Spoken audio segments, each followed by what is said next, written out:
చాలామందిలో మనము ఈ ఆస్టియోపోరోసిస్ అనేది ఈ మధ్య కాలంలో ఎక్కువగా చూస్తూ ఉన్నాం. ఎవరికైతే యాక్టివిటీ ఎక్కువగా చేయరో వాళ్ళలో ఆస్టియోపోరోసిస్ తొందరగా రావడానికి అవకాశం ఉంటుంది. సో ఇంకా ఫీమేల్స్లో ఆడవాళ్ళలో మెనోపాజ్ తర్వాత హార్మోనల్ ఇంబ్యాలెన్స్ వల్ల వాళ్ళకి ఆస్టియోపోరోసిస్ తొందరగా వస్తుందన్నమాట.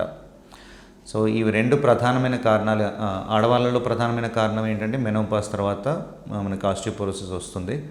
ఇంకా ఆస్టియోపోరోసిస్కి ఇంకా వేరే కారణాలు స్మోకింగ్, ఆల్కహాల్ ఎక్కువగా కన్జంప్షన్ చేయడము, అండ్ ఏదైనా ఫ్రాక్చర్ తర్వాత ఎక్కువ రోజులు బెడ్ రెస్ట్ తీసుకోవాల్సి వస్తుంది అన్నప్పుడు వాళ్ళలో ఆస్టియోపోరోసిస్ పెరగడానికి అవకాశం ఉంటుంది.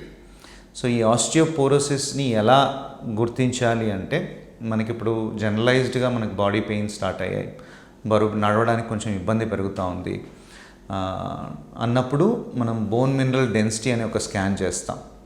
ఆ బోన్లో స్ట్రెంగ్త్ ఎంత ఉంది మనం నిర్ధారణ చేసుకోవడానికి ఆ స్కాన్ చేయడం వల్ల దాంట్లో మనకి ఆ వాల్యూని బట్టి ఆస్టియోపీనియా అంటే బోనికి ఆస్టియోపోరోసిస్ అంతా బలహీనపడలేదు కానీ ఆస్టియోపోరోసిస్ వైపు వెళ్తుంది అని మనకు నిర్ధారణ చేసుకోవడము.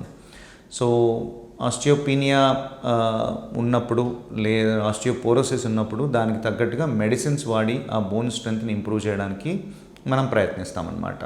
సో ఈ ఆస్టియోపోరోసిస్ పెరగకుండా ఉండడానికి మనం చేయాల్సింది అంటే రెగ్యులర్గా ఎవ్రీడే కంపల్సరీగా ఒక హాఫ్ అన్ అవర్ అయినా వాక్ చేయడము, నార్మల్ యాక్టివ్గా ఉండడానికి ప్రయత్నిస్తే ఆస్టియోపోరోసిస్ని అవాయిడ్ చేయొచ్చు.